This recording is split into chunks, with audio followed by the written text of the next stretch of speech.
want to support Roland Martin Unfiltered? Be sure to join our Bring the Funk fan club. Every dollar that you give to us supports our daily digital show. There's only one daily digital show out here that keeps it black and keep it real. As Roland Martin Unfiltered. Support the Roland Martin Unfiltered daily digital show by going to RolandMartinUnfiltered.com. You can make this possible.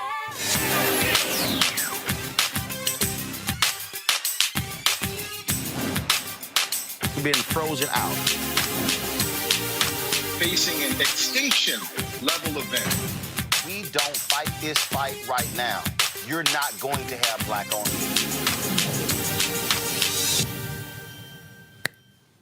You have consistently heard me talk on this show about how crucial it is when it comes to advertising dollars and how black-owned media is consistently frozen out of the money. $150 billion a year is spent on media advertising. Major corporations, publicly traded companies, private companies, the federal government. Black-owned media, small number. I've had many people say to me, well, why shouldn't or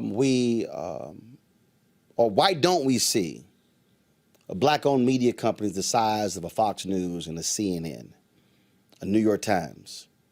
Why are black newspapers so small? Why is it? It is because we have not gotten enough of the pie. We talked about it on here, and understand the game, understand how the game is set up. The companies give their money to the ad agencies to control. Well, the ad agencies are all white-led. And so then they make us jump through hoops, play games.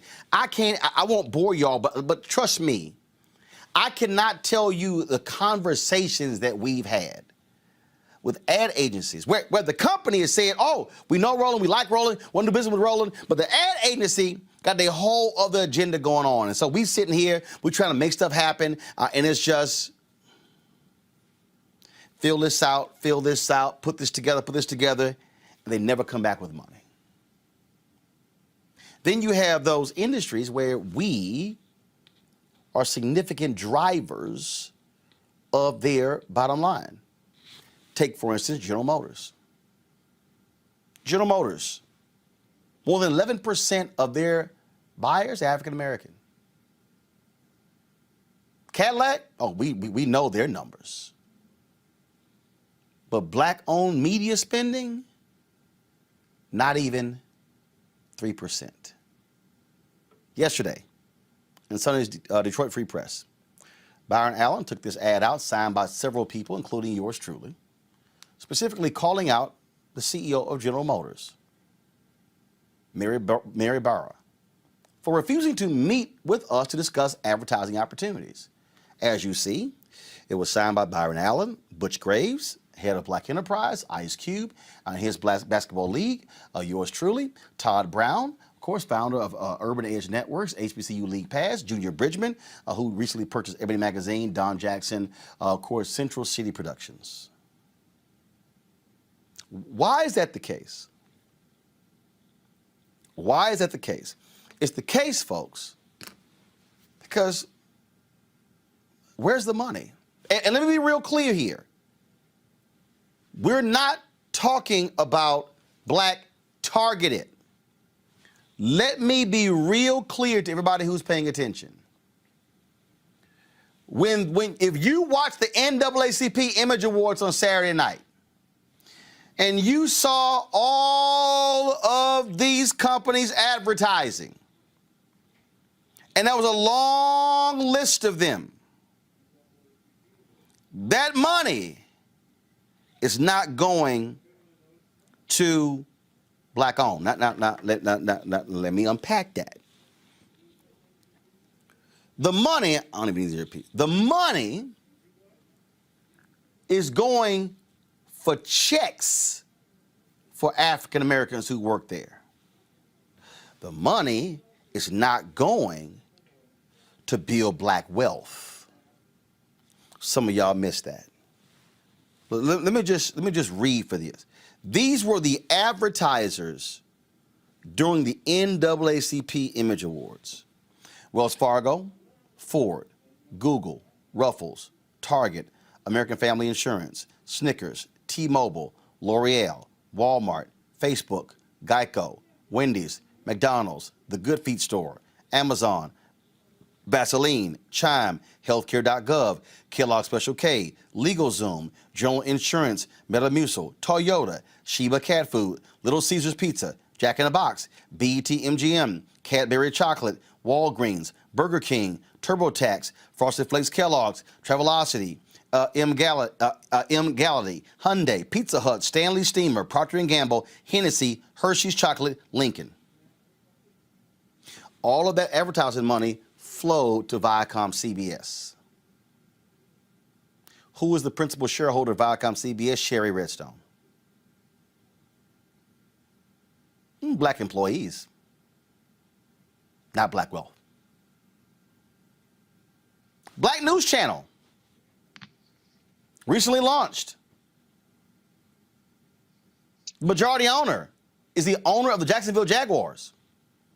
Pakistani American, not black owned. Black targeted. Complex, black targeted. Who owns them? That money goes to Verizon. Yeah, I can go on and on and on. Not black owned, black targeted. Bounce TV, that's Scripps, not black owned. You see what I'm saying? I've always said that America has always monetized blackness, yet black people have not benefited from the monetization of black people. Well. And so we had a call with General Motors. We'll have another one, and laid out exactly what should happen. And not sort of this one-off. And also, this is not a situation where folks want to pick off 2 or 3 black media people. This is where black-owned media people have to learn how to stand together. Do y'all know why OPEC is so powerful? They call them a cartel. Do you know why cartels are powerful? Julian gonna explain in a second. It's because they stick together. They don't allow themselves to get picked off. They control the product and the price to maximize money. Black newspapers could be bigger and stronger. Black magazines. Just so y'all know,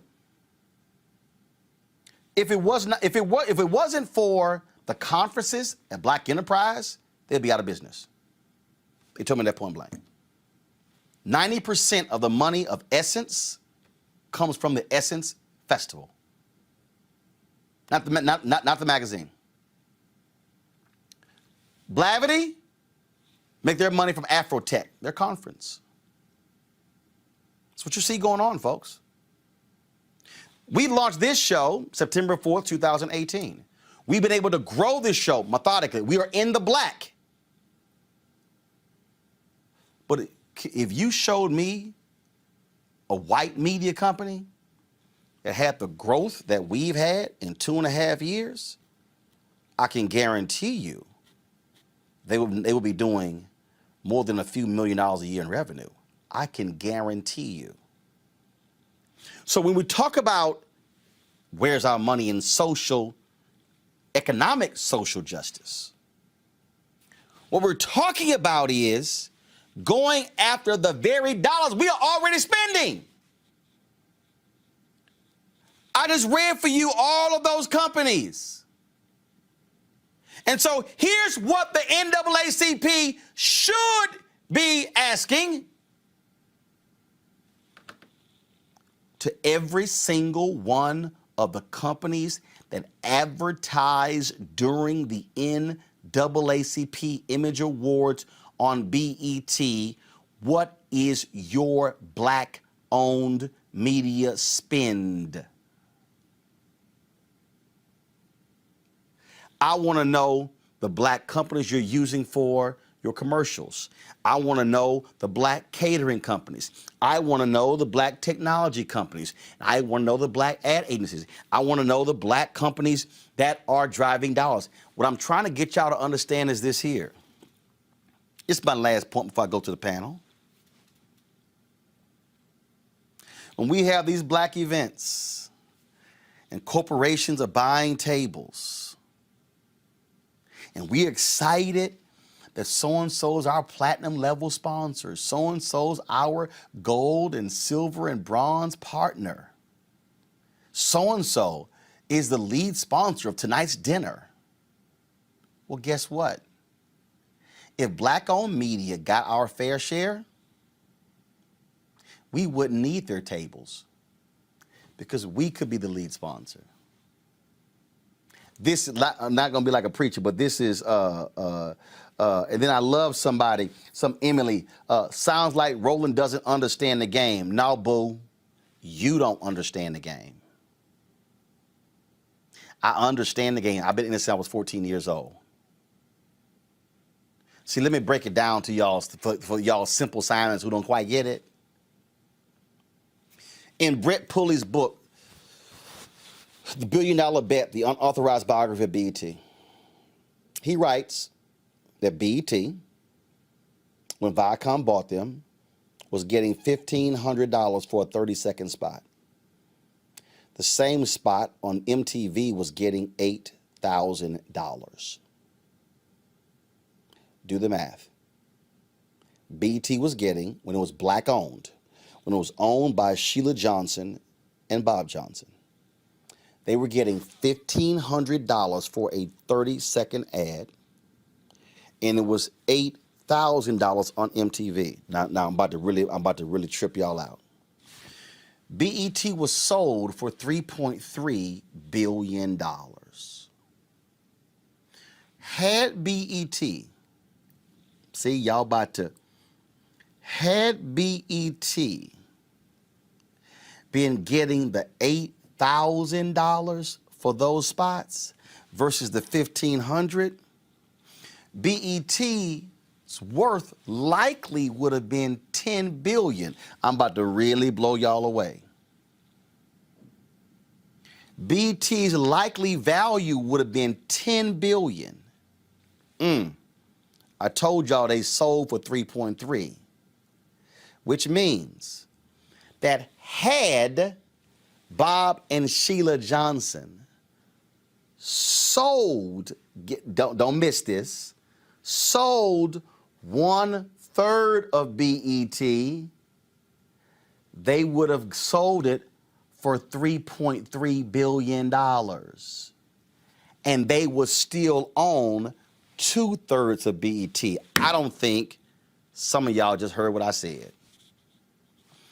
Had BET, Julian, gotten its full value, $8,000 versus $1,500, BET's value would have likely been 3 times more than what it was sold for.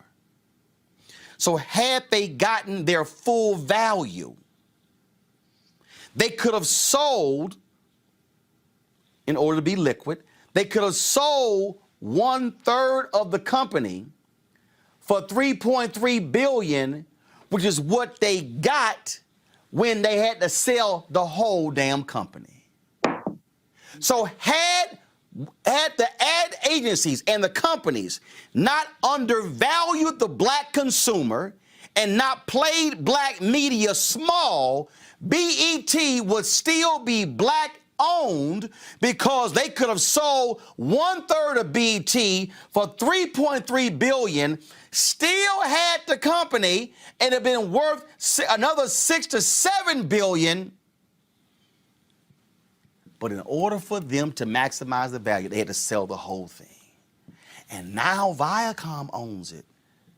And now Viacom is making more money off the monetization of black people, and it's not benefiting black folk. Black wealth is not being created with BET getting a lion's share of the money. And we can go down the line of all of these black targeted companies. So the reason black-owned media is not in a position to build capacity because we're being frozen out of the dollars because of lip service. That's why the letter was dropped targeting General Motors. And that's why it's a whole host of companies. We're coming after all of you because y'all have been making billions off of black people, and you have not been giving it back to black-owned media. Julian, your thoughts? Well, the first thing that comes to my mind when you talk about the $1,500 ad on BET versus the $8,000 on MTV, that's a difference of a fact of 5, Roland, not 3, which means they could have sold 20%. I want to go 5. I ain't even want to go 5. I want to keep it simple. I just want to keep it simple. But you're right. I want to keep it accurate. No. For the person, see, for the folk out there who is like a little too much, I wanted to show if you go 3, they could still solve 1/3 or 3.3 what they actually got total and still hold on to it. But I get your point. But go ahead. So you're basically really talking about the constant undervaluation of black people economically, socially, politically, and otherwise. In terms of the folks who do not invest in black-owned media, but want us to be the ones to buy their stuff, this requires some internal discipline on our parts. How dare GM, but any other company, and we know they all do it, and the black-owned ad agencies often get the little tiniest slice of the pie. But not only that, the black-owned media companies are very often, as you said, ignored. Now, you could tell stories that would curl people's ears about how you go to these agencies to try to get an ad. Years ago, about 15, I tried to do a show thing, and some of my friends and ads said, go here, go here, go here, go here. Well, you talk about running a sister around. Running a sister around. And people, as you said, they'd ask you for more. They'd ask you for numbers. What is your cue? Give us some samples. And you spend hours putting that mess together, and then never get the contract. Yeah. And never get it. They call you and say, this doesn't quite meet our specifications. I said, well, you gave me the specifications. What you want me to do? But basically, they don't want. I must tell this story just to make some people watch and laugh. I met with one guy who said to me, is it in my interest to have a smart black woman on the air every day? He actually moved his mouth and formed his lips to say that to me. So he said, you can do commentary, but no, you don't need to have your own thing. White man told me that to my face, smiling. And they said, would you like to have lunch? I said, no, I don't eat crow. So, but in any case, the economics of this are, we spend our money over $1 trillion. We spend our money, we get very little ROI. I'm glad that you guys wrote the letter to put GM on the carpet, but there's so many others that need to be looked at. And not in terms of, do they go to the black ad agencies, but do black-owned media get some dollars? Because many of the black agencies are not making their own decisions either. They're like almost go-betweens. So when Roland Martin comes, when some of the others come, and you had 6 signatories there. When they come, basically, they ought to be on top of the pile, not at the bottom. So the Black News Channel, interesting, good idea. But again, not black-owned, not generating black wealth. No, and it's a Pakistani American, Shaw. And again, I appreciate the network, but if they go out and start generating hundreds of millions of dollars in advertising, that's going to him. He's already a billionaire. It's not going to African Americans. They are black investors. And even more than that, Roland, when they invest in his, and you then go and say, I'm Roland Martin, I've got this daily digital show. Well, we already advertised with the Black News Channel. Yep. That was the answer. Yep. So basically, folks can out-black us without being black. But and that's what happened. They can out-black us on Black Targeted. And again, we're trying to compete against Black Targeted with massive resources, and black people are not benefiting from it. That's the real deal. Teresa, I want to go Teresa, pull her in. So, Teresa, again, this is, folks say, man, I really wouldn't call people out like that. Here's the deal. Show me, please, where black people have gotten anything by having to play nice. We call for the meeting, we go through all the processes, and we still, fine. So obviously the only way folk react is when we have to call folk out. call them out. The kick, drag out specialty is what I like to call it. But we have to be honest here. It's interesting that, you know, and again, I am a proponent of all Black media outlets, but it's interesting that we actually have to fight against each other in order for us to get on the platforms, different platforms. You don't see Fox News, you don't see, you know, CNN and some other white conglomerates that are larger media platforms fighting against each other just for media ad buys. It's essentially, if you advertise with one Black entity, it essentially, you know, it's like a domino effect. They feel like with one budget. And part of it is, you know, African Americans and minorities, we have to know the value of our wealth. And part of it is when the deal is time to be made, we have to make real strategic decisions when we are starting to look down the line and not just the short-term gain just to get out, knowing that vision that we had early on could potentially be a whole generational wealth. But we got to hold on to our equity. We got to hold on to our Black economics.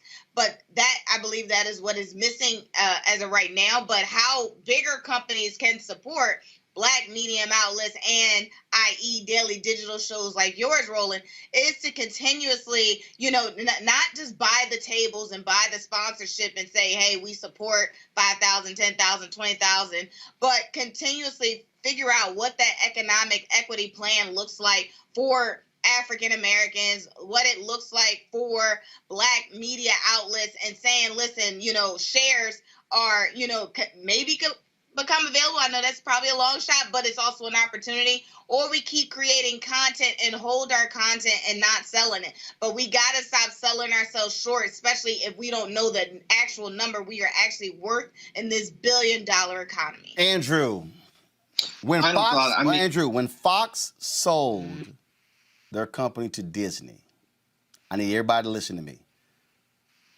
Fox sold the company to Disney for $71.3 billion. $71.3 billion. Robert Smith is the richest African American in the United States. He is worth $7 billion. Fox sold Disney to the tune of 10 Robert Smiths. That means that when they sold it, Rupert Murdoch walked away with billions. His sons, each billions. Daughter, billions. If you have the ability to be able to create a Black-owned media company and acquire other assets and build, and then down the road, let's say sell it, you could sell it for 10, 20, 30, 40. I mean, I can only imagine what BET could have been built to, or Ebony and others, if they were getting the dollars. Billions, y'all. Andrew, when you're frozen out of the game, when you're completely frozen out, when the rules are created to specifically freeze you out, this is why you can't grow. It doesn't mean, I'm telling you, y'all. No, it doesn't mean you can't grow. Only grow so much. I rarely watch this show. I rarely watch this show on TV, on the TV when I get home. I mean, I went home and I was like, damn, this show look good. I put it up against some other products. Imagine if I had 5% of CNN's budget. 5. Imagine 5. Y'all, Fox, y'all, profit is going to be $1 billion. 5% of $1 billion? I take, that's 50 million. Y'all, it's 50 million. Do y'all know what this show would look like? What we would be able to cover with a budget of $50 million a year? Do you imagine what I would look like on your platform with the... See, you still have congressional. But Andrew, this is the thing that people don't understand. That's how we are frozen out. We can never get to that point because of the arbitrary rules they create. Go ahead. Well, the big point, I really appreciate that you are using your platform, Roland, to speak out against this. I mean, there's just so much money that's always made on the backs of Black people. not only in media, but we could talk about housing and how we've been shut out of that, or education with the GI Bill coming out of World War II. I mean, I think media is another frontier because we need to be able to tell our stories and cover the news in a unique way for our community. And there are not a lot of platforms that do that. So I think you should keep fighting. We all really need to keep stepping up and like holding these companies accountable. Billion-dollar profits. We know about the investments that African Americans are making on our spending power, but we need to demand more from these companies. And it really doesn't seem like there's much incentive for them. I'm struggling. You know, a lot of these companies have Black board members. A lot of these companies may have Black executives. Why has it been so hard for so long to have these investments in Black media and Black newspapers? Okay, I'm going to do something right here, and let me preface this. This is not to say they don't matter. But this is where they also play us. Let me be real clear. We need Black board members. But by the time it gets to the, no, listen.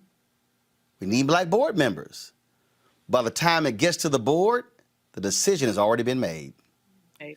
The power is not, let me be clear, folks. The power is not a Black person on the board.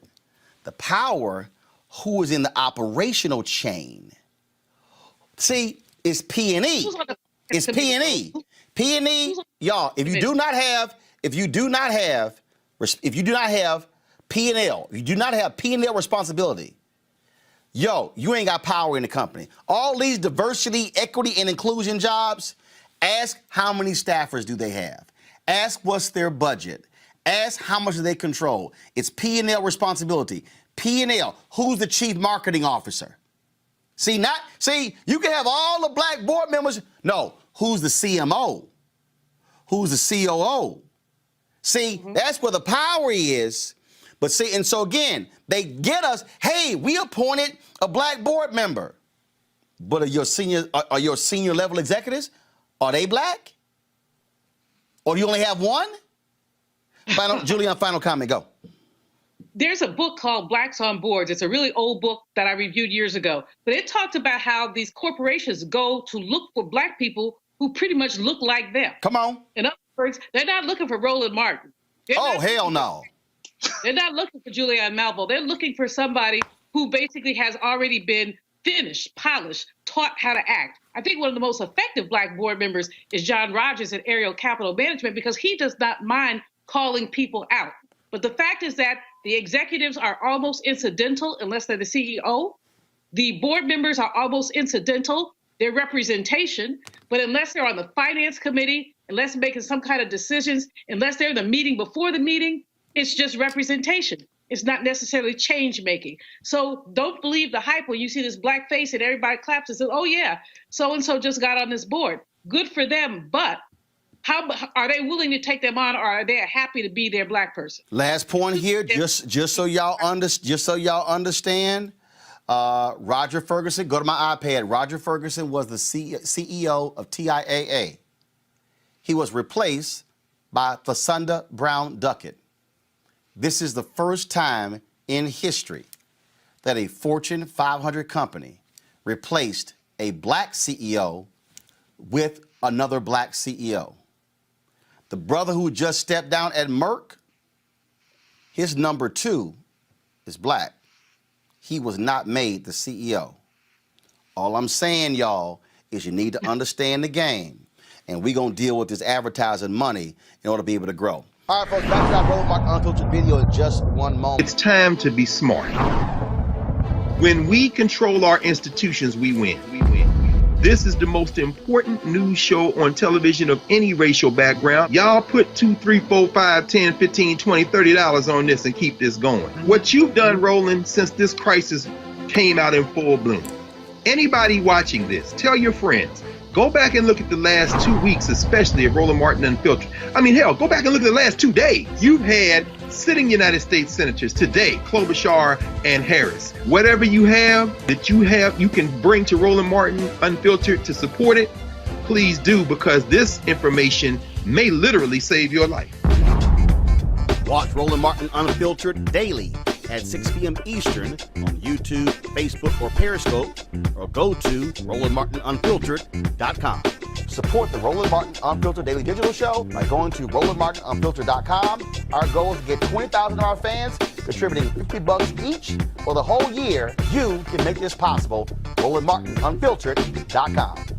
You want to support Roland Martin Unfiltered? Be sure to join our Bring the Funk fan club. Every dollar that you give to us supports our daily digital show. There's only one daily digital show out here that keeps it black and keep it real. As Roland Martin Unfiltered. Support the Roland Martin Unfiltered Daily Digital Show by going to RolandMartinUnfiltered.com.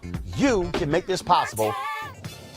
We've been talking about, of course, what is taking place in Georgia. Republicans are really upset. I mean, like really, really, really upset because Democrats have been calling these Jim Crow laws. In fact, yesterday, Lindsey Graham, very upset, senator from South Carolina, was on Fox News. And Lindsey was really mad. Joe Biden's playing the race card. Oh, just really upset. And then try to talk about exactly what this bill is. Listen to Lindsey, y'all, yesterday. I want y'all to listen to what he says. Watch this. What's sick is H.R. 1. Federalizing state elections. In our Constitution, states supposed to run elections. H.R. 1 is the biggest power grab in the history of the country. It institutionalizes ballot harvesting. It does away with the voter ID requirement. It will take over every election in every state. It makes the Federal Election Commission a partisan commission. It will no longer be bipartisan. So that's the power grab we're standing up to my friends in Georgia. They had the highest turnout in the history of Georgia.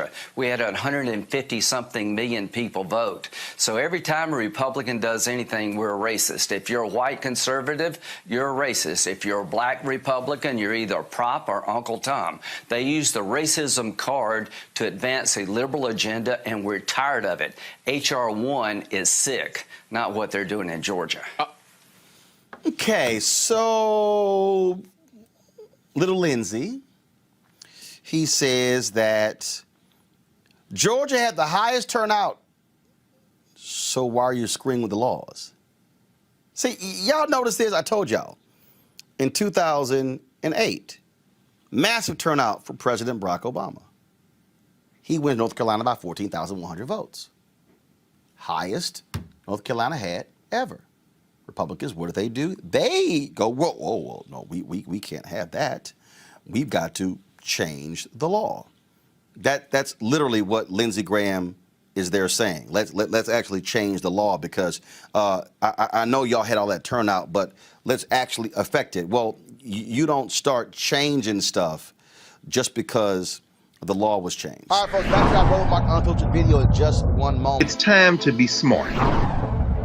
When we control our institutions, we win. This is the most important news show on television of any racial background. Y'all put $2, $3, $4, $5, $10, $15, $20, $30 on this and keep this going. What you've done, Roland, since this crisis came out in full bloom.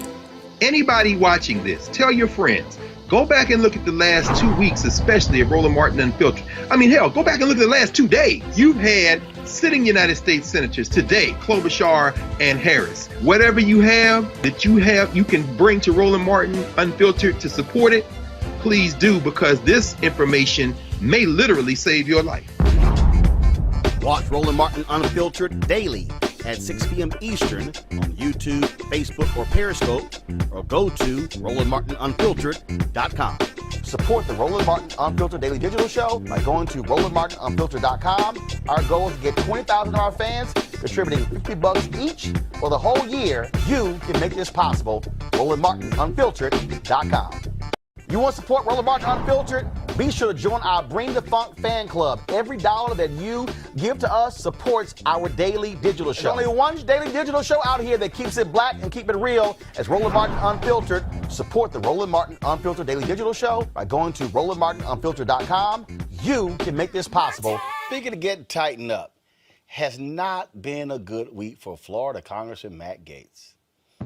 Lord. The Department of Justice is investigating Gaetz for him allegedly having sex with underage women. Also now they're talking about text messages where they were actually, this is from the Daily Beast, they're exclusive today. Go to my iPad, please. Says these text messages pointed the feds to Matt Gaetz. And when you read this story, it talks about there was another official, the Seminole County tax collector, Joel Greenberg, who had been indicted by the feds. And then when they were investigating him, they began to realize that, oh, Gaetz was involved in some stuff as well. Then he goes on Fox News and tells Tucker, don't you remember your wife and I had dinner with this young woman? You remember? And Tucker's like, no, pimp. I don't know what you're talking about. I don't know what you're talking about. And here's the other deal that's quite interesting. You know, Fox News loves to talk about, you know, scandals. Matt Gaetz was on Fox News 18 times in March. There's been no mention of Matt Gaetz on Fox News in the last 3 days. I wonder why. The folks at Vote Vets, they put out this 30-second spot. Check this out. Sexual misconduct. Sex trafficking a 17-year-old girl. The allegations around Congressman Matt Gaetz are shocking and getting worse every day. He's even lost Fox News. But by day, Gaetz still sits on the House Armed Services Committee, overseeing a military dealing with its own problems with sexual assault. Matt Gaetz needs to be removed from the Armed Services Committee now.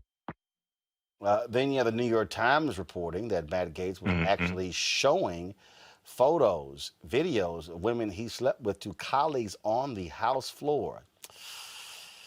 You know, Candace, I really and truly. What'd he say? I don't give a damn about punk ass Matt Gaetz. I hope they lock his trifling ass up. Oh, I hope they throw. And then he comes out and says he's been talking to Fox News, Newsmax, and others about a job. Fox News like, oh, the hell you had? No, we ain't. Oh, no, we ain't got no interest in you, dog. No. And very few are defending because this pompous, arrogant, ignorant Florida Republican. That's what he is. He's getting every damn thing he deserves. A paper trail or a computer trail, digital trail, and then tried to get co-conspirators by showing others texts and pictures of people who he slept with. Someone who knows the law. He represents the people in passing laws. Someone who knows about sexual assault and sex crimes. He sits on, manages and oversees sexual assault and has something to do with that in terms of the Army. But someone whose ego got the best of him and thought that he could do anything that he wanted. Deja vu. I mean, are we surprised? It's another one. Here we go again. This weekend is the weekend where Democrats are getting together to make sure by that next week, he's gone. Trust me, it's going to happen. They're just taking the weekend, gathering all the evidence, and he's going to be suspended or removed or very swiftly because he doesn't have any allies. When Fox leaves you after you've been on their show for 18 times in 1 month and they sever that relationship, you're done. You don't even have a mouthpiece anymore. So, He been running his mouth a whole lot, Xavier, trashing folk, sitting here, coming from a red district. Man, ain't it something when the father of the party of family values all of a sudden starts faltering when it comes to these freaky ass Republicans. Once he decided to become that was it for him. That was just the beginning of the end for him when he went on Tucker Carlson's show and said, and basically, I'm in trouble. We're all in trouble together. And that's when, he showed other Republicans that he was willing to do whatever to save himself. And also he was under investigation with Bill Barr leading the Department of Justice. So this wasn't a Democratic attack where he was trying to claim that there was a conspiracy against him. And also he's shown his history. Reports come out where he and a few of his buddies We're putting bounties on interns and women staffers down in the state of Florida and targeting Florida State University students. And so this pass has caught up with him big time, and paying for sex with Cash App. I mean, leaving the absolute easiest paper trail, easy guy to find. He's been sloppy, and that's why they've called him Creepy Gaetz. And you know what? He's probably going to start giving up whoever co-conspirators he was with. It couldn't have been just him. He wasn't functioning by himself. He's got something on some. Listen, he felt comfortable enough to show other people what he was doing. So those other people that he was showing, who are they? He's got something on them. We're going to hear more. We're going to hear more from his group of people, his collective, I'm sure. Here's that point, Michael. This is from the New York Times. Go to my iPad. Multiple people told CNN that Gaetz had a history of showing off nude photos and videos of women that he said he slept with to colleagues on the House floor.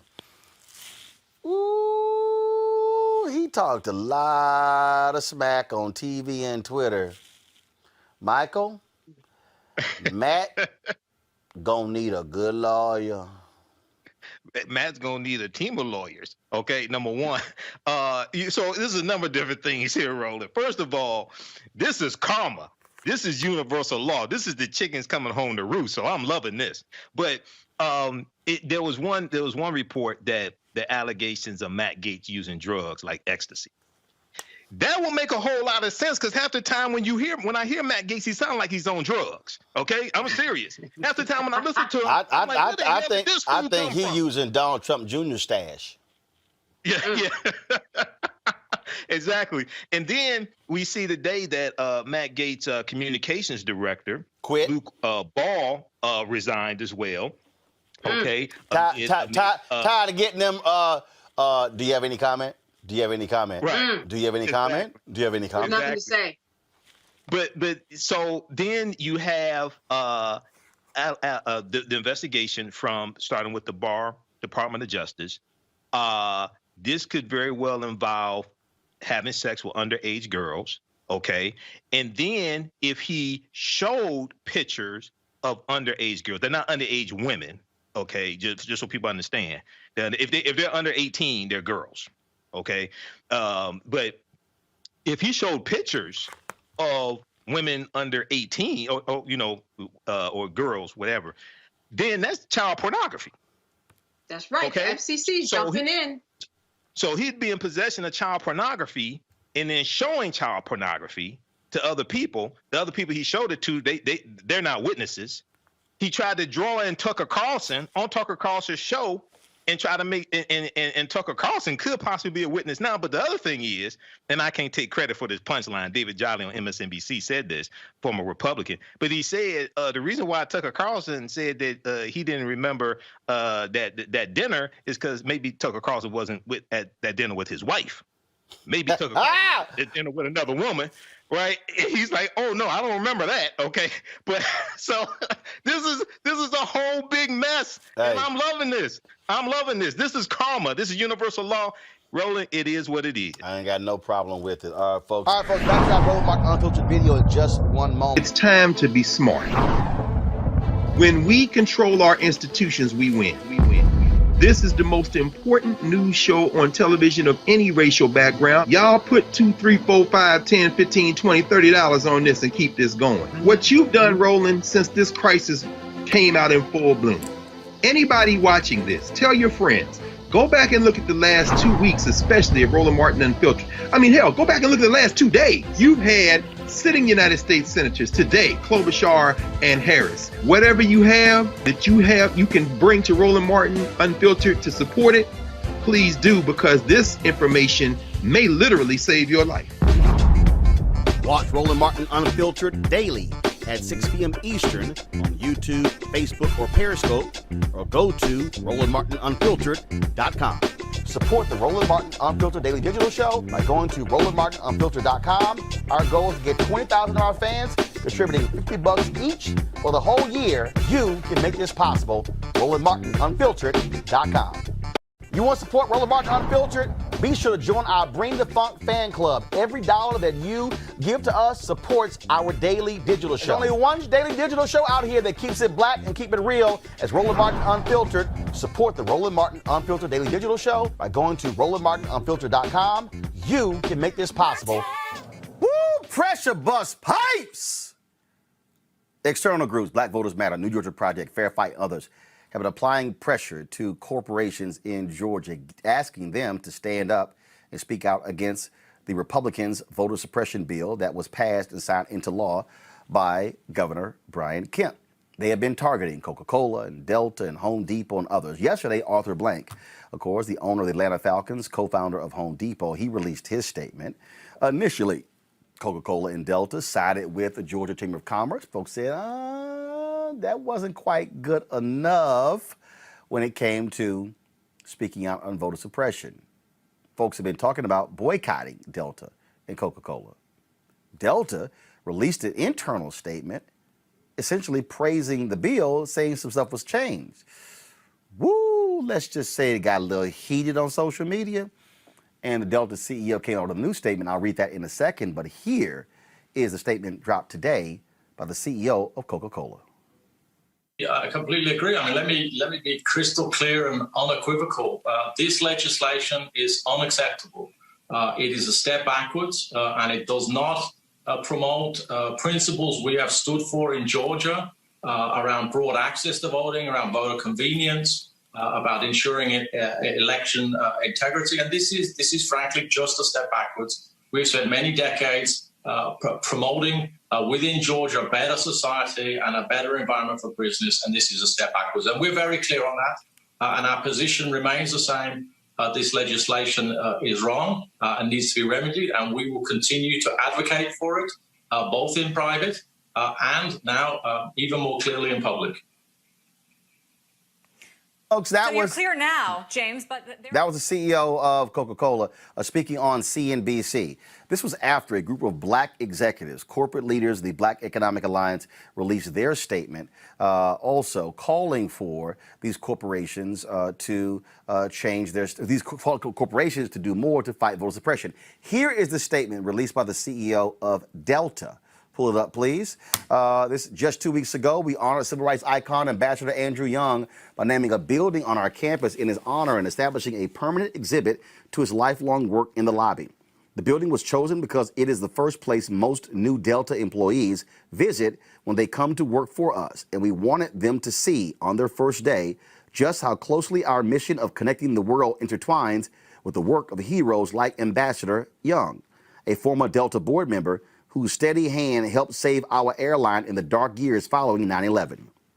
For all the pride we take in the achievements of Ambassador Young and other civil rights heroes, many of them from our hometown of Atlanta, we know that much work remains to be done to truly establish a just and equitable society. Last week, the Georgia legislature passed a sweeping voting reform act that could make it harder for many Georgians, particularly those in our black and brown communities, to exercise their right to vote.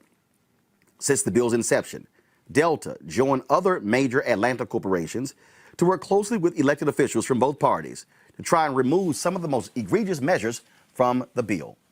We had some success in eliminating the most suppressive tactics that some had proposed. However, I need to make it crystal clear that the final bill is unacceptable and does not match Delta's values. The right to vote is sacred. It is fundamental to our democracy, and those rights not only need to be protected, but easily facilitated in a safe and secure manner. In this room by myself. After having time to now fully understand all that is in the bill, coupled with discussions with leaders and employees in the black community, it is evident that the bill includes provisions that will make it harder for many underrepresented voters, particularly black voters, to exercise their constitutional right to elect their representatives. That is wrong. The entire rationale for this bill was based on a lie, that there was widespread voter fraud in Georgia in the 2020 elections. This is simply not true.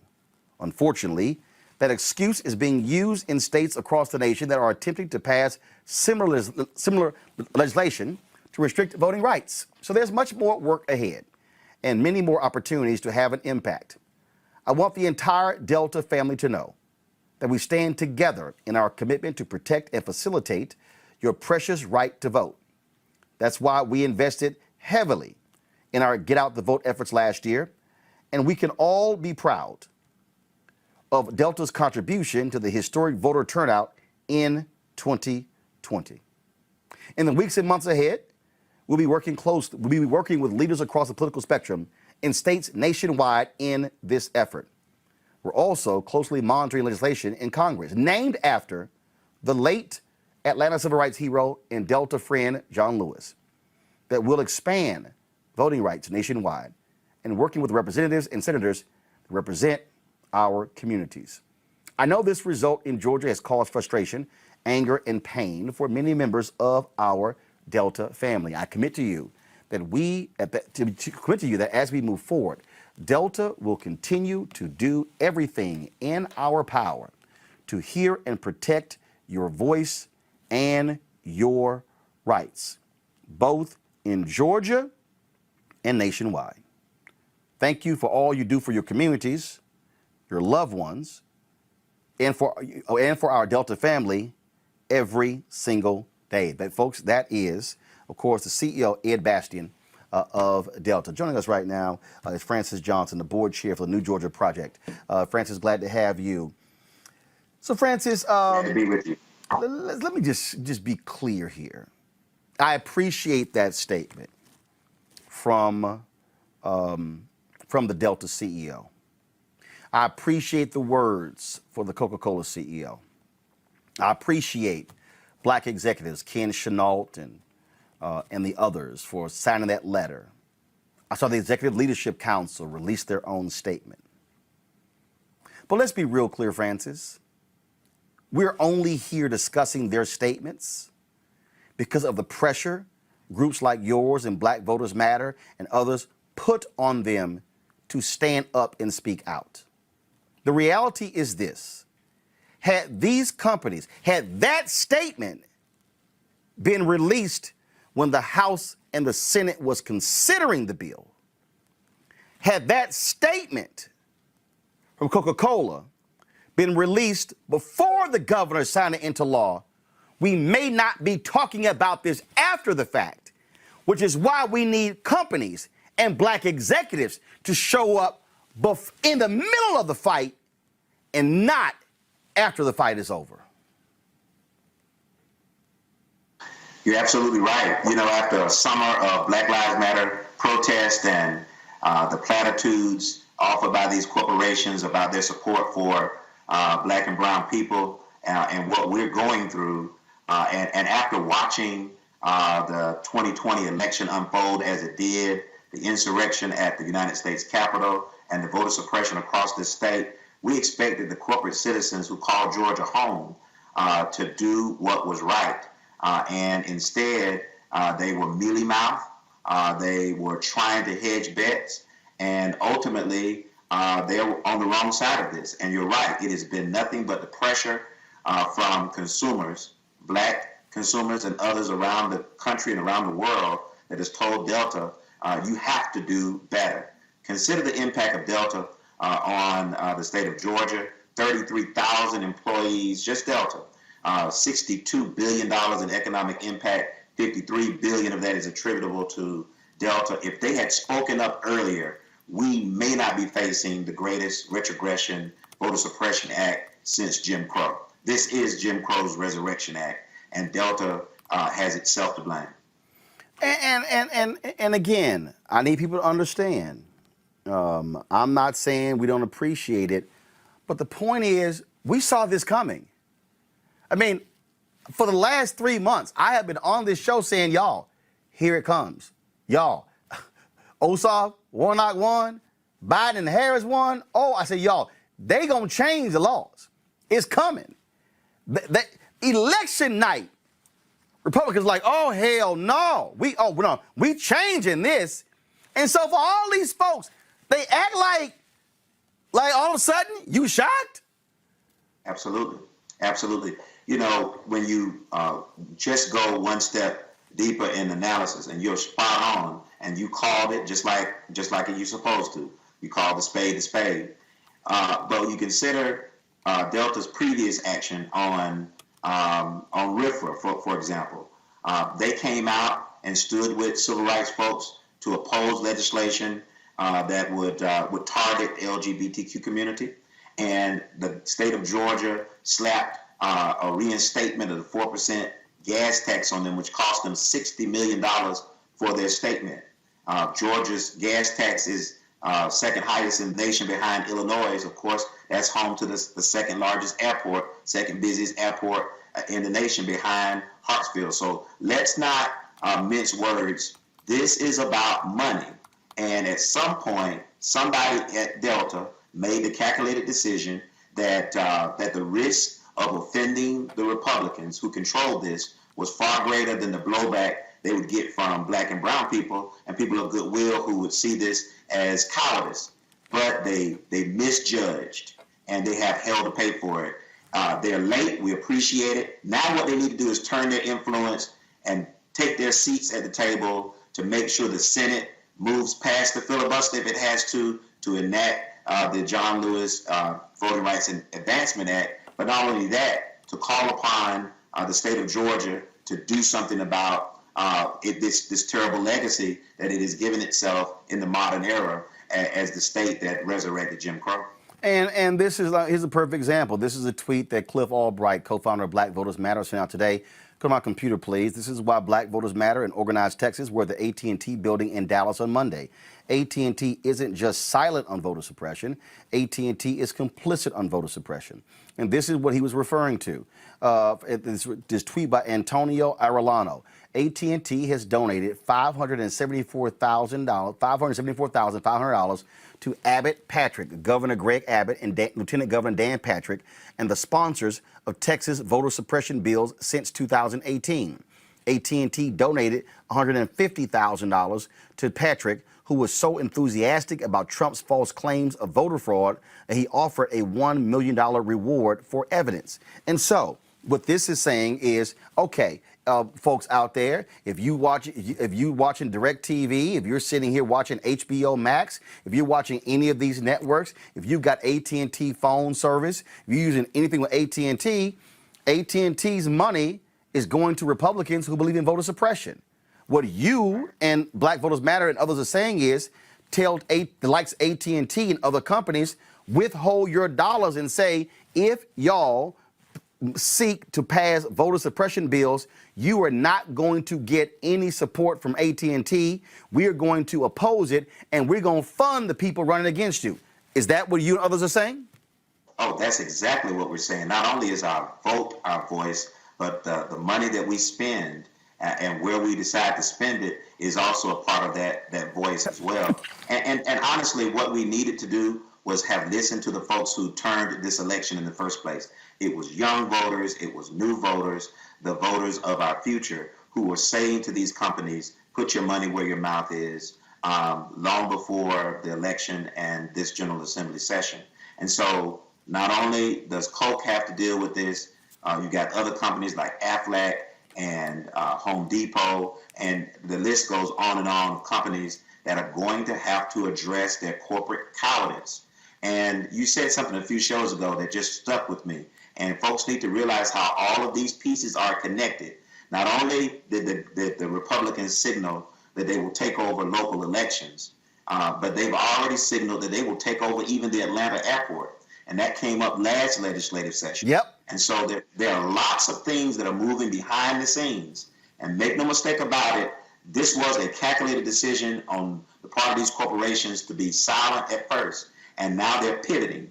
The pivot is late, but they need to take their influence and now make sure that the United States Senate chooses freedom over the filibuster, that enacts the John Lewis Voting Rights and Advancement Act and helps Georgia to move past this. If the Senate did its job, then we have to worry about the implementation of this Jim Crow Resurrection Act here in Georgia. Francis Johnson, New Georgia Project, we surely appreciate it. Thanks a lot. Oh, thank you, brother. All right, folks, back to our Roland Unfiltered video in just one moment. It's time to be smart. When we control our institutions, we win. This is the most important news show on television of any racial background. Y'all put $2, $3, $4, $5, $10, $15, $20, $30 on this and keep this going. What you've done, Roland, since this crisis came out in full bloom.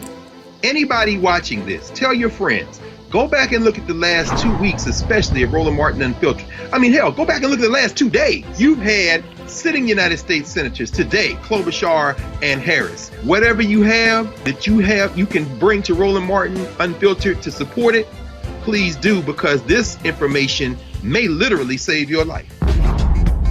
Watch Roland Martin Unfiltered daily at 6 p.m. Eastern on YouTube, Facebook, or Periscope, or go to RolandMartinUnfiltered.com.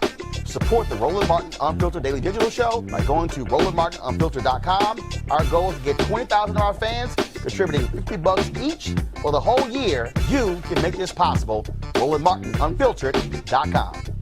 You want to support Roland Martin Unfiltered? Be sure to join our Bring the Funk fan club. Every dollar that you give to us supports our daily digital show. There's only one daily digital show out here that keeps it black and keep it real. As Roland Martin Unfiltered. Support the Roland Martin Unfiltered Daily Digital Show by going to RolandMartinUnfiltered.com.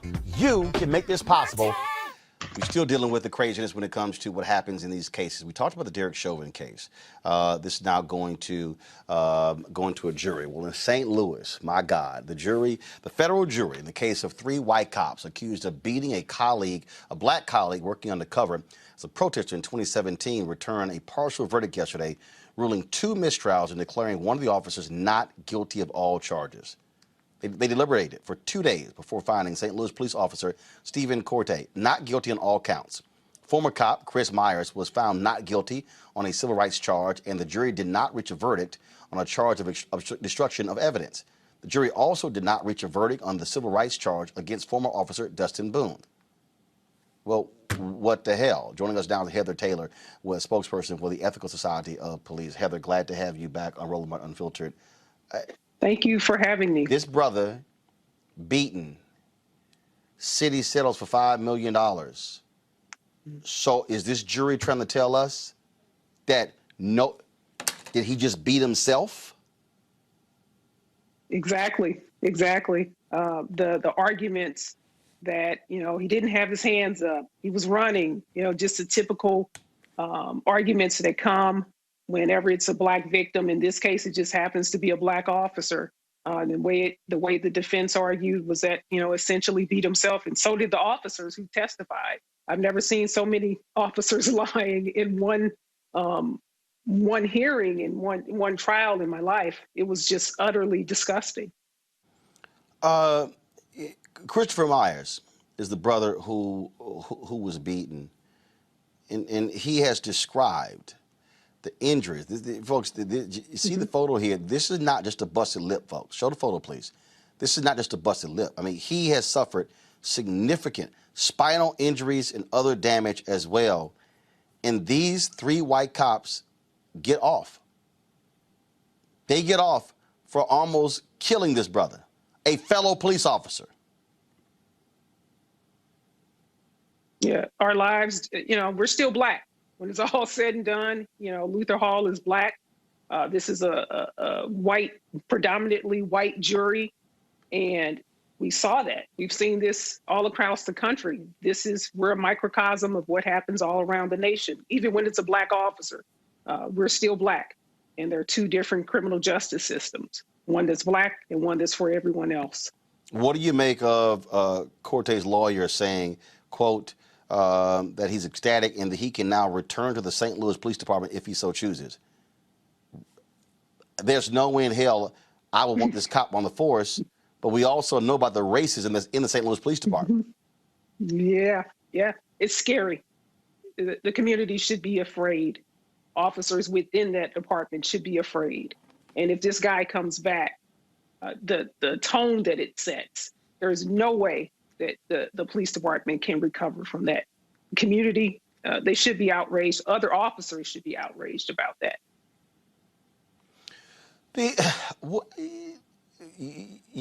Y'all have laid out in a significant way the history of this department and the kind of racism that has existed. and let folks know what we're talking about, how deep this is. Yeah, we've been dealing with this forever. 90 days before Luther Hall was brutally beaten by several white officers, Officer Milton Green was shot by a white officer. That white officer was never charged. He was allowed to resign. He wasn't allowed to resign because he shot Milton Green. It was for another charge. He's then hired at another police department. We have written reports. I've co-authored a 112-page report about systemic racism, corruption in 2016, co-authored another one in 2020 that was 60 pages that outlined systemic racism, corruption, you name it. And, it's a fight. It's been a fight my 20-year career that I was there, and it continues to be a fight. And I don't know what really can change it except for top to bottom review and removal of a lot of commanders and a lot of people that are within that police department that have no business there. You've had black police chiefs, and they've been run away. They've been run off. So, and of course, you got a mayoral race going on right now.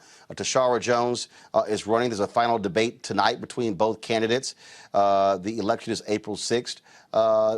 Is that what it's going to take? A change in leadership at the top? How does it change? Yeah, we endorsed Tashara Jones. The Ethical Society of Police endorsed her because we know it's going to take someone that's really understands this community, that's from this community. She's going to have to put someone in place as a chief. We have a black chief now.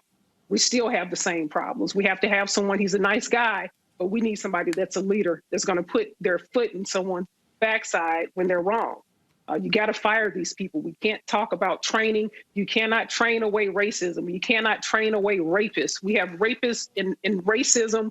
We have misogyny, you name it. You can't train those things away. You have to fire them, and you have to do a better job of hiring these people instead of allowing these fools to run rampant with a badge and a gun. It is certainly disheartening that those three essentially are walking free, viciously beating this brother, a fellow cop. Heather Taylor, we certainly appreciate it. Thanks a lot. Appreciate you too, always. All right, folks, back to our Roland Martin Unfiltered video in just one moment. It's time to be smart. When we control our institutions, we win. This is the most important news show on television of any racial background. Y'all put $2, $3, $4, $5, $10, $15, $20, $30 on this and keep this going. What you've done, Roland, since this crisis came out in full bloom. Anybody watching this, tell your friends.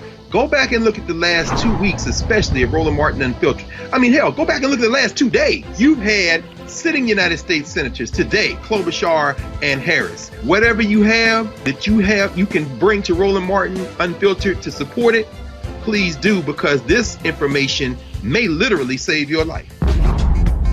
Watch Roland Martin Unfiltered daily at 6 p.m. Eastern on YouTube, Facebook, or Periscope, or go to RolandMartinUnfiltered.com. Support the Roland Martin Unfiltered Daily Digital Show by going to RolandMartinUnfiltered.com. Our goal is to get 20,000 of our fans contributing $50 each for the whole year. You can make this possible. RolandMartinUnfiltered.com. You want to support Roland Martin Unfiltered? Be sure to join our Bring the Funk fan club. Every dollar that you give to us supports our daily digital show. There's only one daily digital show out here that keeps it black and keep it real as Roland Martin Unfiltered. Support the Roland Martin Unfiltered Daily Digital Show by going to RolandMartinUnfiltered.com. You can make this possible. More witnesses took the stand today in the trial of former Minneapolis police officer Derek Chauvin, including first of all, of course, he's the one charged with murdering George Floyd, folks. Riveting their testimony, including a 9-year-old who testified and 2 high school seniors. Here's what took place. At some point, did you make a 911 call? That is correct. I did call the police on the police. Right. And why did you do that? Because I believe I witnessed a murder. All right. So if we can at this point, then play Exhibit 20. 911, what's the address of the emergency? Officer 987 killed a citizen in front of a Chicago store. He just pretty much just killed this guy that wasn't resisting arrest. He had his knee on the dude's neck the whole time, Officer 987. The man went stopped breathing. He wasn't resisting arrest or nothing. He was already in handcuffs. They pretty much just took the dude. I don't even know if he's dead for sure, but he was not responsible when the ambulance just came and got him. And the officer that was just out here left, the one that actually just murdered the kid in front of everybody on 38th in Chicago. Okay. Would you like to speak with the sergeant? Yeah, like that was bogus what they just did to this man. He was unresponsive. He wasn't resisting arrest or any of it. Okay, let me get you over to the desk. You can request to speak with the sergeant, okay? Stay on the Yeah, and I'm sitting here talking with another off-duty firefighter that just sat here and watched it in front of us as well. Okay. And she told him to check the man's pulse, but they wouldn't even check the pulse. Okay, 1 second. I have reached the city of Minneapolis to reach someone in our property crimes division. Y'all murderers, bro. Y'all murderers, Kyle. You gonna kill yourself. I already know it. 2 more years. You gonna shoot yourself. Murderers, bro. Y'all niggas is murderers, bro. Minneapolis Third Precinct. Hey, it's dispatch. Yeah, man. So I want to speak to a supervisor. Okay. Yeah, go ahead. Yeah, he wants to speak with a supervisor relating to 320's called cup food. When I look at George Floyd, I look at my dad. I look at my brothers. I look at my cousins, my uncles, because they are all black. I have a black father. I have a black brother. I have black friends. And I look at that and I look at how that could have been one of them. It's been nights. I stayed up apologizing and apologizing to George Floyd for not doing more and not physically interacting and not saving his life. But it's like, it's not what I should have done. It's what he should have done. When you walked past the squad car there, did you see anything happening there on the ground as you were walking towards Cup Foods with your cousin? Yes, I see a man on the ground and I see a cop kneeling down on him. Was there anything about the scene that you didn't want your cousin to see? Yes. And what was that? A man terrified, scared, begging for his life.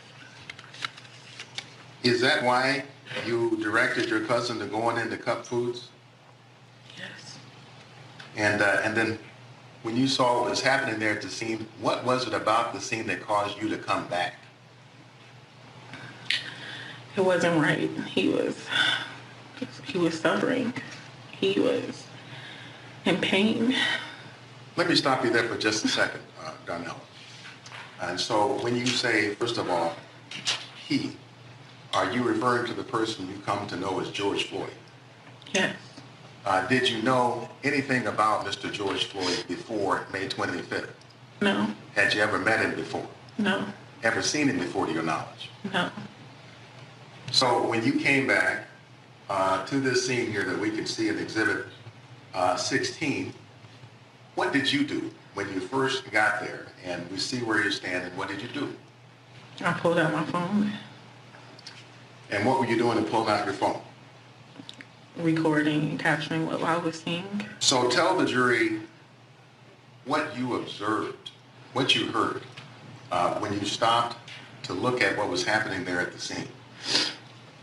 I heard George Floyd saying, "I can't breathe, please get off of me. I can't breathe." He cried for his mom. He was in pain. It seemed like he knew. It seemed like he knew it was over for him. He was terrified. He was suffering. This was a cry for help. Joining us right now is attorney Yodita Welday. Of course, she also is with America's Most Wanted. This was a unbelievable day of testimony, Yodita, all across the board. To hear these 3 minors testify, having to also relive that video describing what took place. But the mixed martial arts fighter, he was asked point blank, "Why'd you call the cops?" And he said, "Because I felt I witnessed a murder." Yeah. You know, the prosecution's starting really strong. They had a strong day yesterday. They're continuing to have a strong case by putting up these bystanders who in real time can show these jurors what they experience and what they continue to experience because of that traumatic day. But I will say with the Marshall Mix expert or fact witness, that is Mr. Williams, he didn't have a great cross-examination. You could see that he was really getting frustrated, combative, defensive. Makes me actually question whether the prosecutors actually warned these witnesses that that is something to expect. But what that tape did, that 911 call being played for the jury, he may not have been as effective today in his testimony, but that 911 call said everything he needed to say to those jurors that he couldn't say on that stand. So still very powerful. This is, I mean, obviously it is very hard for folks to relive this, and also them playing the video of different angles for us to actually see that that Derek Chauvin was not the only officer putting his weight on the body of George Floyd. Yeah. Seeing these different angles and hearing people's, again, real-time narration really puts things into perspective for some of these jurors who actually said that they'd never actually seen the video in full. Some have never seen it at all. Some only saw parts of it. So this is definitely eye-opening for them. But if you remember the 911 dispatcher, she was able to walk the jurors through this video that no one had seen in the public. It was perched up. It was a police camera that was across the street from Cup Foods. And for her to say, I thought that the video had frozen. That's how long they were on George Floyd. That she had to do something that was completely out of the norm for a 911 dispatcher. And that was to call a supervisor and say something is going on. So for her, someone who's never had police training, any type of use of force training, to know that common sense and reason tells her something is off about this video, that's what the jurors can do. This is, of course, when you talk about, again, the way the prosecutors are approaching this, very methodical. And look, if you're a prosecutor, you want to lead with your strongest people. You don't want to sort of just, meander into this. Look, they've had a strong 2 days, and you talk about putting the defense on the defense. That certainly has been the case. Yeah, I mean, the defense is always going to have an uphill battle, but certainly in this case, because of that video. So the prosecutors, like you said, start strong. And that's what was a little confusing when they started with the 911 dispatcher. You thought that they might have started with the family member or maybe one of those younger minor bystanders. But I see why they did it now. She had something powerful to say, and it's the start of a chain of events from that day. But they want to play that tape as much as possible, and they're getting to do that through the bystanders who were recording from different angles. So as many times as they could start that video and stop it frame by frame and have a witness testify to what they're watching, they are ingraining in these jurors' minds what this was like on that day for not only George Floyd, but for these bystanders too. So if I were the prosecutor, yeah, go ahead, I'm sorry. But no, if I were go the prosecutor, I was going to say that is the goal. Keep playing that video from every single angle as much as possible. The defense has nothing to contradict that video. They can try and poke holes. That's what they're doing. That's their job, to muddy the waters. But there is no combating that video in real time to watch what it is that's happening to George Floyd. That, again, the defense said in their opening statements for the jurors to use their common sense and reasoning. When you look at that video, you don't need training to know that common sense and reasoning says that what was happening to George Floyd was absolutely unreasonable and excessive. But on that particular point, here's the other piece, because I go back to the Rodney King trial. The defense attacked the video because there was only one angle. Well, if you look at the video in terms of the positioning, not really on his neck. No. In this case, you've got multiple videos, multiple angles, and so your defense, you got to figure out, if you're going to try to discredit the video, you're not going to discredit all of them from different angles as opposed to what we've seen in previous trials. But even if they try to discredit the angles, you have the actual witnesses testifying to what it is in the video. So what the prosecutors are doing, and they should be doing this, is putting on all these witnesses to also supplement what it is that they're watching. So you can't discount them, especially those younger kids. The ones that were minors at the time, the 17, the 18-year-olds, it's really hard for the defense to go on the attack and cross-examine them right? These are people who are still suffering, who still think about that day. One of them said they can't even walk down that street anymore. It would look very bad on the part of the defense to try and attack them. It's their job, but not a good look in front of the jury. All right, then. Your need to well day. We appreciate it. Thank you so very much. We'll keep, of course, we're streaming this trial every single day. Folks can watch it on our YouTube channel, Facebook and Twitter accounts as well to keep up with what's going on. We appreciate it. Thanks a lot. Thank you. All right, folks, back to our Roland Martin Unfiltered video in just one moment. It's time to be smart. When we control our institutions, we win. This is the most important news show on television of any racial background. Y'all put $2, $3, $4, $5, $10, $15, $20, $30 on this and keep this going. What you've done, Roland, since this crisis came out in full bloom. Anybody watching this, tell your friends. Go back and look at the last 2 weeks, especially of Roland Martin Unfiltered. I mean, hell, go back and look at the last 2 days. You've had sitting United States senators today, Klobuchar and Harris. Whatever you have that you can bring to Roland Martin Unfiltered to support it, please do, because this information may literally save your life. Watch Roland Martin Unfiltered daily at 6 p.m. Eastern on YouTube, Facebook, or Periscope, or go to RolandMartinUnfiltered.com. Support the Roland Martin Unfiltered Daily Digital Show by going to RolandMartinUnfiltered.com. Our goal is to get 20,000 of our fans contributing $50 each for the whole year. You can make this possible. RolandMartinUnfiltered.com. You want to support Roland Martin Unfiltered? Be sure to join our Bring the Funk fan club. Every dollar that you give to us supports our daily digital show. There's only one daily digital show out here that keeps it black and keep it real as Roland Martin Unfiltered. Support the Roland Martin Unfiltered Daily Digital Show by going to RolandMartinUnfiltered.com. You can make this possible. Williamson County, Texas Sheriff's deputies James Johnson and Zachary Camden were both charged with second-degree manslaughter on Monday, according to Travis County District Attorney Jose Garza. They were booked into a Travis County jail on Tuesday and released on a $150,000 bond, each within an hour. The two former Texas Sheriff's deputies were arrested Tuesday on manslaughter charges in the 2019 death of a man whom they shocked with stun guns after a police chase that was filmed by real-time police on the TV series Live PD. The deputies chased Javier Ambler for 22 minutes after trying to pull him over for allegedly failing to dim his headlights to oncoming traffic. Ambler, a former postal worker, died after deputies repeatedly used stun guns on him, despite his pleas that he was sick and couldn't breathe. The stop in suburban Austin was caught on camera by Live PD, which was canceled by the A&E network in June. This was shocking to lots of people. We're going to keep showing this video. This was shocking to lots of people, Robert, because the fact that the people that Live PD held onto and later destroyed the tapes. This is body camera footage right here.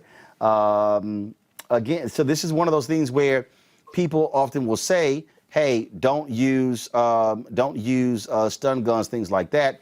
But you heard him actually say, Robert, in the video, I have congestive heart failure. And he's yelling it. Mm-hmm. You're absolutely right. I think part of what we have to understand when we start talking about less than lethal weapons, things such as tasers, things such as bean bags, rubber bullets, officers often are far more liberal in the use of those than they would be with deadly weapons because they consider them to be less than lethal, or they consider them to be a lesser level of accountability when discharging them. We saw the two students in Atlanta who were held up in a similar way. We've seen officers use tasers in a non-life-threatening situations, even though they're only supposed to be deployed in those such situations. So it's going to be a question of exactly what evidence they can bring to bear in order to show that there was extreme recklessness, at least in the actions of the officers, and not simply within the line of duty. But we have to retrain the way that officers interact with the communities and to see the humanity in the people they are arresting. If you listen to police radio chatter, if you get discovery packets like me and Scott get from time to time in police cases, the way that they talk about individuals is the way you will talk about an animal, the way you will talk about something that needs to be contained, something in a zoo, not a fellow human being. And as long as you consider them that way, that is how you tase a man with congestive heart failure to death. That is how you put your knee on somebody's neck, because you have dehumanized them in your mind to the point that you really believe you're that thin blue line between civilization and chaos, and anything you do in pursuit of that is necessary. Exactly. And if you feel that way and you're a police officer, then you're not going to believe me if you're trying to arrest me and I'm telling you I got congestive heart failure or that I can't breathe. That's why. They don't believe them because they don't think they're human and they just think they're the scum of the earth and let's just put them in jail with the rest of the mopes and dogs and perps and whatever other short name they use for people that they arrest. These are human beings. And because they made a mistake or even committed a crime or are bad actors, they're still human beings and your job is to transport them and arrest them. Your job is not to kill them, period. And it never stops being about that. All right, folks, back to that Roland Martin Unfiltered video in just one moment. It's time to be smart. When we control our institutions, we win. This is the most important news show on television of any racial background. Y'all put $2, $3, $4, $5, $10, $15, $20, $30 on this and keep this going. What you've done, Roland, since this crisis came out in full bloom. Anybody watching this, tell your friends. Go back and look at the last 2 weeks, especially of Roland Martin Unfiltered. I mean, hell, go back and look at the last 2 days. You've had sitting United States senators today, Klobuchar and Harris. Whatever you have that you can bring to Roland Martin Unfiltered to support it, please do, because this information may literally save your life.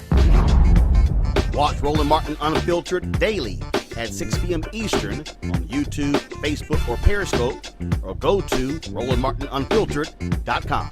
Support the Roland Martin Unfiltered Daily Digital Show by going to RolandMartinUnfiltered.com. Our goal is to get 20,000 of our fans contributing $50 each for the whole year. You can make this possible. RolandMartinUnfiltered.com. You want to support Roland Martin Unfiltered? Be sure to join our Bring the Funk fan club. Every dollar that you give to us supports our daily digital show. There's only one daily digital show out here that keeps it black and keep it real. It's Roland Martin Unfiltered. Support the Roland Martin Unfiltered Daily Digital Show by going to RolandMartinUnfiltered.com. You can make this possible. Newly released body camera footage shows Montgomery County, Maryland police officers handcuffing and screaming at a 5-year-old boy in a January 2020 incident, telling the boy's mother she should beat him. A 51-minute body camera video was released by the Montgomery County Police Department on Friday. Watch. Come here, buddy.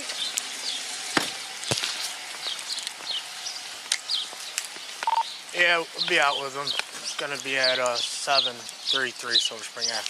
What's going on, man? What are you doing? Avenue 2, George 14, 733 Silver Spring What Ave. are you doing? Huh? I tell you what. I got you. Listen to me. How old are you? How old are you? 5. 5. You feel like you can make your own decisions? Huh? You feel like you can do what you want? Are you an adult? Are you 18? So why are you outside of school? Look at me. Why are you out of school? Why do you have people following you? Huh? I don't care if you don't want to go to school. You do not have that choice. You understand? Charlie Adam, 3393. Get back over there. Now. Now. Don't make me take you over there. Your record of that text down. Okay. All right, can I give you a VIN? No, for a license. Listen to me. I want you to listen very clear. You don't make any decisions for yourself unless somebody is trying to hurt you. Now, is somebody trying to hurt you? Jordan Yankee. You're right. King. I got it. 385. 8 Yeah. Robert 2. No. You got it right. 3. Come on. Cut it out. Hey. Cut it out. Cut it out. I'm riding with you. We're going back to school. We were listening like, what? I don't know how y'all do it.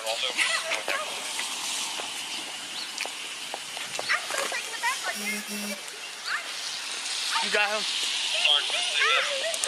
Yeah, you also had a license warrant check. What in the world? Oh, yeah, you can. Trying to hide behind the car. Ready. I am too through.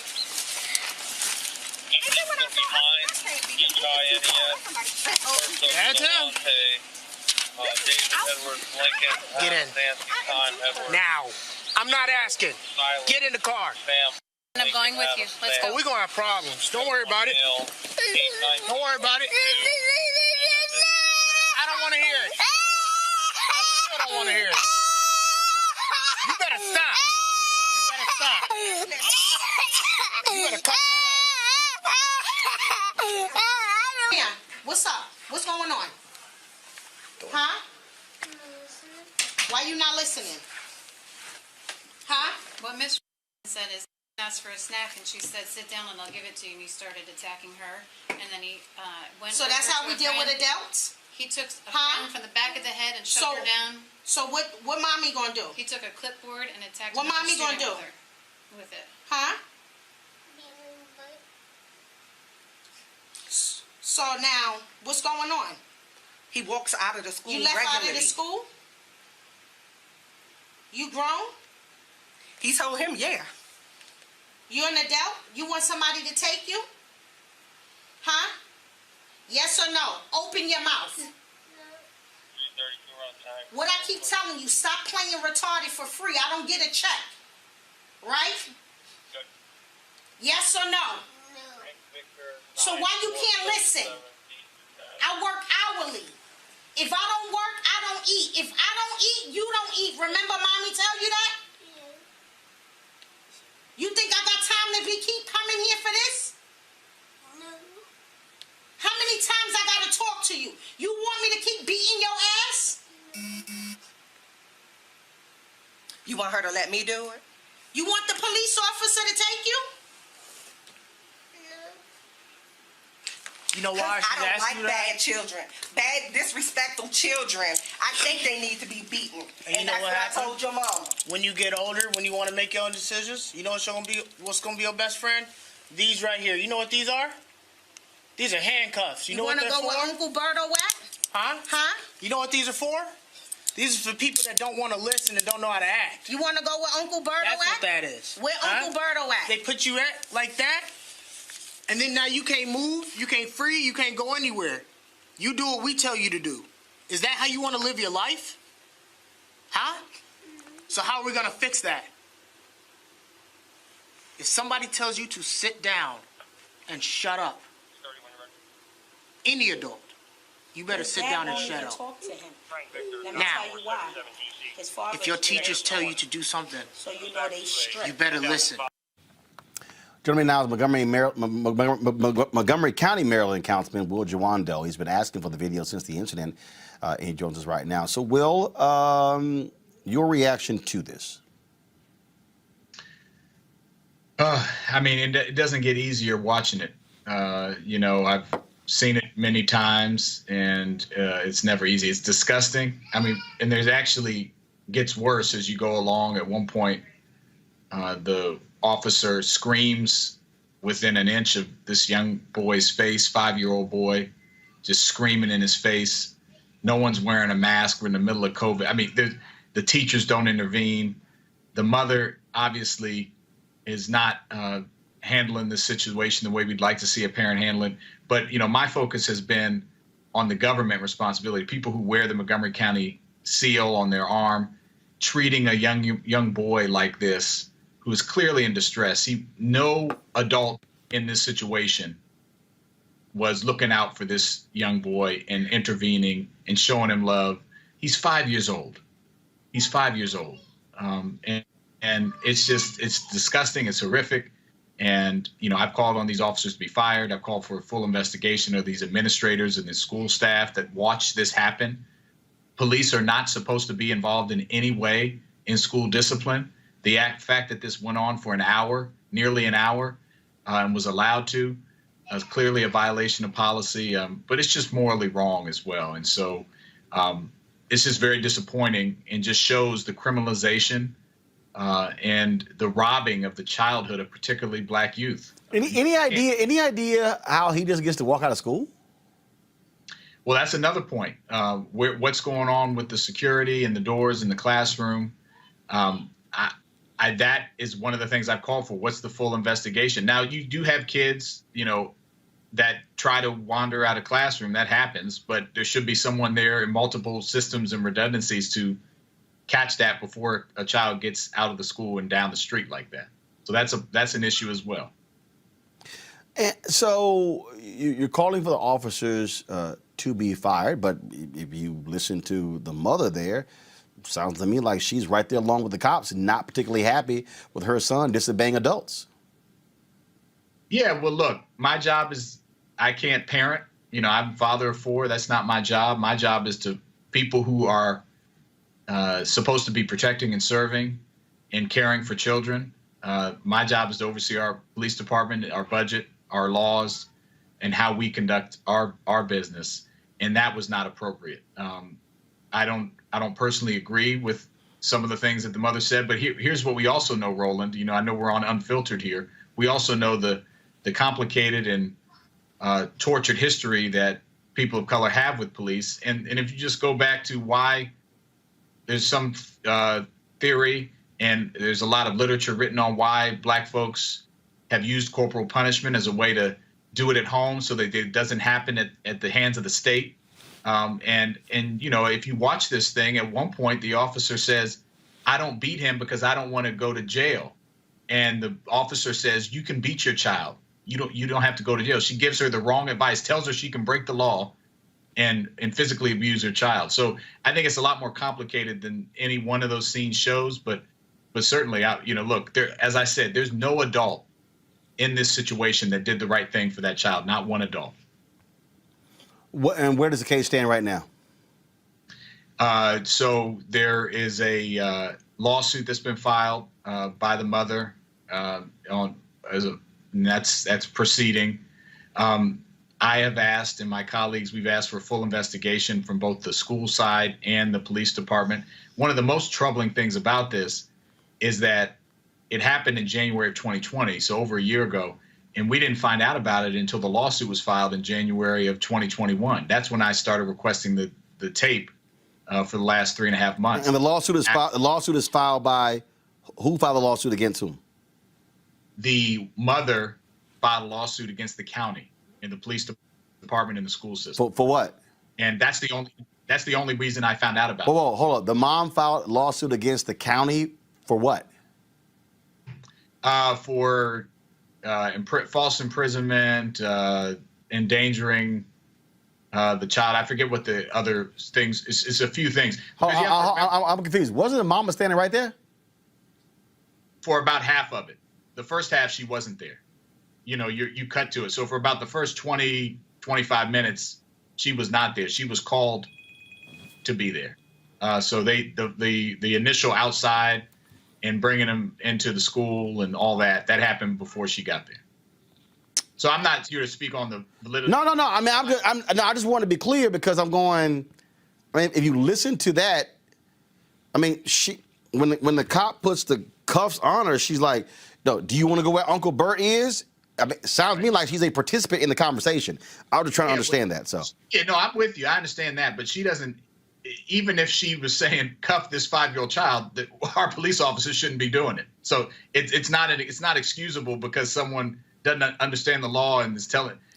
That's not how we should conduct ourselves. And again, like I said, if you keep letting that tape go, our officer is literally screaming in the child's face, less than an inch from his face, in response to his crying, and telling the mother that she can beat him. That we want you to beat your child, things like that, which are just not true. So I think, look, none of this situation is pretty.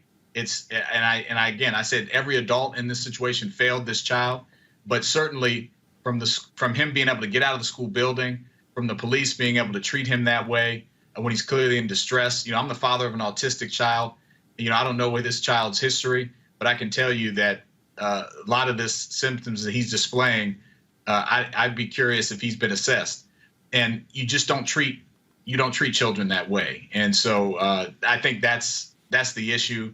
And, you know, the fact that we found out about it so late, you know, this has made its way around the world now. And I think most people are outraged by it, by everyone's actions in that video, the administrators, the police officers. And certainly I understand people taking issue with some of the things that the mother said, but let's think about who has the position of power here, who's holding the gun and the badge and the handcuffs. I think that's an important point as well. All right. Well, Jawando, I certainly appreciate it. Thank you so very much. Thanks, Roland. Teresa, what do you make of this? Your thoughts? Well, I have a lot of thoughts on this. I think one is it's a bit of a disgrace that we decide to hold a lesson with a 5-year-old, and but even before we got to the 5-year-old being in handcuffs, the conversation of him getting in back of a police car. And honestly, you know, when they moved the young child into the school system, and you heard all the unfortunate animosity and, you know, saying big terms like the 5-year-old knows what the definition of grown or being an adult really means, was talking to him like they were almost trying to do an intervention. But you also kind of see where the young child's home life is, because his mother wasn't stepping in and being a parent. But I also think that is amongst many issues of, you know, her own personal trials and errors. It's so unfortunate. It hurts my heart. And I think, you know, it wasn't a lesson, you know, that was able to be captured on body cam by police officers. It was more so a lesson of really, I would almost say mental health, because I think everybody in that room has something going on mentally that they didn't understand the ramifications of what they were doing to this child, that they all actually need to have a psychological evaluation, because that child is now traumatized. And I don't think the lesson was really learned, because part of it is he has to understand the terms. So better parenting and better evaluation of the circumstances should have not only taken place when he first was encountered from the police officer, but it should have came to the school administration, which it wasn't there. It should also became to the security system of why this child was able to go out into the streets. We don't know if somebody even opened the door and allowed that child to be out, because there's no cameras there. So we don't know, and we all know children do not tell us the full truth, or they don't feel comfortable or feel safe. So I think a lot of factors happen, and of course, running down to the parenting of the situation of the matter, it did not help the situation, and this child is going to have some serious mental health issues that if this happens when he becomes a teenager, we can't expect, wow, we didn't know. They should expect, wow, you guys did this. You didn't show me love. You didn't give me the attention that was due, but you treated me like the criminal you already thought I was. Andrew. Absolutely. I mean, we all know this is a traumatic experience, but it's, to me, a case in point of the over-policing of Black and brown youth. And to speak to a child that way, who's 5 years old, I wonder if they speak to adults and grown people that way. You know, in a school setting, which is supposed to be about learning in a safe environment and safe space. I have to agree with your previous guest. Like, this child's going to have some serious challenges and trauma as a result of this. I mean, if you've been arrested at 5 years old or had cuffs put on you in a way that doesn't even make sense, I mean, this whole situation is just awful. But I think it's indicative that, you know, this is happening. I've worked in schools. I know many of you have worked in schools, public schools, charter schools, and this happens every single day, where school resource officers or police officers are heavy-handed or respond in a way to a child that's inappropriate, or go too far thinking that they're imparting a lesson, but they're really just traumatizing that child. Julian. Our children are never treated like children. We've seen little girls being handcuffed. We've seen teenage girls being pulled by their braids. But this just made my blood run cold. This child, of course, has been traumatized to have handcuffs put on him. But more than that, I mean, Teresa made a really good point. Everybody in that room probably needs some intervention, not the child, but everybody else, that principal, that police officer. But the child, I think, actually does need to be evaluated. I mean, he may have some. Will Durando made a point. When I first heard him howling, I said, you know, is something wrong here? And that should have been the first question the police officer asked, not the tough love, get in my face. Do you want to, you know, I mean, that's awful. This is why so many people have talked about defunding the police. Imagine a different outcome if a social worker had been on the scene and said some things, both to the mother, who may be totally stressed. I picked up on her comment, I work hourly so I can eat. If I don't eat, you can't eat. So this woman may be under some significant economic distress. And this is what happens with a lot of low-income women. You can't take the hour off to go to school, because then you're going to be docked. usually something around $10 an hour, which we know people really can't live off. And we don't know the rest of her circumstances. Does she have a partner? Are there other children? But what we do know that this woman is clearly under some stress and is clearly very vulnerable. Not as vulnerable as her child, but very, very vulnerable. But I just find this, I don't even have a word for it, Roland, because, I don't cuss that much on the air. But it's repugnant. It's repulsive. It's the kind of thing that you would want your own child to go through. And so I thank you, Will Jawando, for making that public. Shame on the Montgomery Police Department for holding that body cam stuff for so long. This happened more than a year ago. So shame on them for that. And then, of course, the question about the masks. In the boy's face, and nobody has a mask on, and we know what time it is in terms of COVID. They've endangered this child mentally, but also physically. And the thing about it is, this is awful. We know it's awful, but we know it also happens almost every day in some school somewhere in this country. All right, folks, back to our Roland Martin Unfiltered video in just one moment. It's time to be smart. When we control our institutions, we win.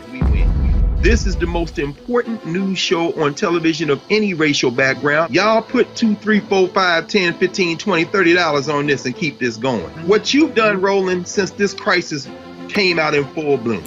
Anybody watching this, tell your friends. Go back and look at the last 2 weeks, especially of Roland Martin Unfiltered. I mean, hell, go back and look at the last 2 days. You've had sitting United States senators today, Klobuchar and Harris. Whatever you have that you can bring to Roland Martin Unfiltered to support it, please do, because this information may literally save your life. Watch Roland Martin Unfiltered daily at 6 p.m. Eastern on YouTube, Facebook, or Periscope, or go to RolandMartinUnfiltered.com. Support the Roland Martin Unfiltered Daily Digital Show by going to RolandMartinUnfiltered.com. Our goal is to get 20,000 of our fans contributing $50 each for the whole year. You can make this possible. RolandMartinUnfiltered.com.